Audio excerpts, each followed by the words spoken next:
સુરેન્દ્રનગરના થાનગઢમાં ગોડાઉનમાં રાખેલી મગફળીમાં આગ લાગી ગઈ। એફએસઆઈ દ્વારા ટેકાના ભાવે આ મગફળીની ખરીદી કરવામાં આવી હતી।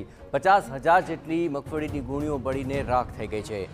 અગમ્ય કારણોસર આગ લાગી હોવાનું અનુમાન છે, જ્યાં ફાયર બ્રિગેડે આગ પર કાબુ મેળવી લીધો છે। પોલીસે ઘટના સ્થળે પહોંચી આ મામલે તપાસ હાથ ધરી છે। આ સમગ્ર મામલે વધુ વિગતે વાત કરવા જોડાઈ રહ્યા છે સુરેન્દ્રનગરથી સંવાદદાતા સાજિદ બેલીમ। સાજિદ, આગ લાગવાનું કોઈ કારણ જાણી શકાયું છે અને આખરે કેટલી નુકસાનીનો અંદાજ?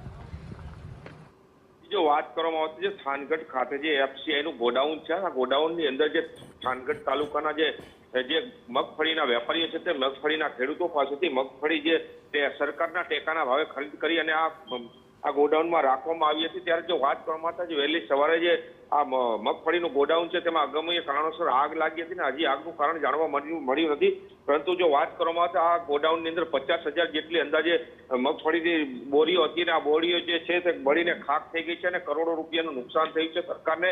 અને હાલ જો વાત કરવામાં આવતો જે થાનગઢ, ચોટીલા અને સુરેન્દ્રનગરથી જે ફાયર બ્રિગેડો છે તે ત્યાં પહોંચ્યા હતા અને આગ ઉપર કાબુ લેવામાં આવ્યો છે અને પોલીસ છે તે ઘટના સ્થળે પહોંચી છે અને આગ લાગવાનું કારણ શોધી રહી છે અને આગ કોઈએ લગાડી છે કે આ લાગી છે તેની પણ તપાસ કરી રહી છે। પરંતુ હાલ તો આ સરકારને કરોડો રૂપિયાનો ચૂનો લાગ્યો છે। જી આભાર સાજિદ, તમામ ગતિવિધિઓ પર આપ નજર રાખતા રહેજો। હવે જોવાનું રહેશે કે આ આગ બાદ કેટલો નુકસાનીનો અંદાજ સામે આવે છે।